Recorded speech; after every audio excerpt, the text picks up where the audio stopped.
여러분 안녕하십니까? 인천과 김포의 토지공장 소식을 전해드리는 인천 김포공장 TV입니다. 사업을 확장하면서 대표님들이 가장 많이 하는 고민은 결국 자금입니다. 기계를 새로 들이거나 공장을 짓고 매입해야 할 때 어떤 대출을 쓰느냐에 따라 회사의 현금 흐름은 완전히 달라집니다. 많은 분이 당장 급하다는 이유로 혹은 은행에서 쓰라고 준 한도가 있다는 이유로 운전자금을 끌어다가 기계를 사는 경우가 있습니다. 하지만 이는 금융비용 측면에서 매우 불리한 선택이 될 수도 있습니다. 오늘은 기업대출의 양대 산맥인 시설자금과 운전자금의 차이, 기계 구입 및 공장 건축 시 이자를 아끼는 구체적인 활용법을 정리해드리겠습니다. 먼저 이 두 가지 자금의 성격을 명확히 구분하여야 합니다. 시설자금은 말 그대로 눈에 보이는 자산을 취득할 때 쓰는 돈입니다. 기계장비, 공장 건축, 토지 매입, 인테리어 비용 등이 여기에 해당됩니다. 자금의 사용 목적이 뚜렷하다는 특징이 있습니다.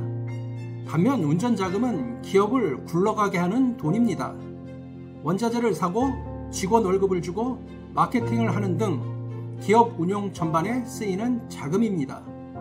이 둘을 구분해야 하는 결정적인 이유는 바로 금리와 상환기간이기 때문입니다. 일반적으로 시설자금은 운전자금보다 금리가 낮고 상환기간이 더 깁니다.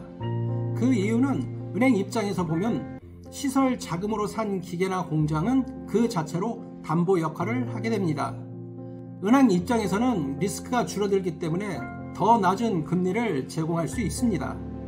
보통 3년에서 길게는 10년 이상 나눠 갚을 수 있어 매달 나가는 원금 부담도 적습니다. 하지만 운전자금은 대부분 신용을 기반으로 집행됩니다.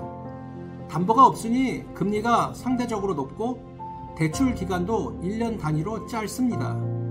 만약 1년짜리 고금리 운전자금으로 수억 원짜리 기계를 샀다면 1년 뒤에는 큰 목돈을 갚아야 하거나 연장심사 때 금리가 오를 위험을 감수해야 합니다. 이는 흑자부도로 이어지는 원인이 되기도 합니다.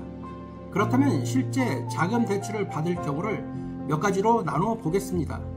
첫째, 기계기구를 구입할 경우입니다. 절대 내 돈이나 운전자금으로 먼저 결제하지 마시기 바랍니다. 반드시 구매 계약서나 견적서를 들고 은행이나 정책자금 기관을 먼저 찾아가야 합니다. 시설자금으로 대출을 일으키겠다고 요청하면 통상 기계 공급 가액의 80% 정도까지 저리로 조달을 할 수 있습니다. 둘째, 공장을 짓거나 공장을 매입할 경우입니다. 이때는 토지 구입비와 건축 자금을 분리해서 접근해야 합니다. 특히 건축 자금은 공정률에 따라 돈이 나가는 기성고 대출 형태가 많습니다.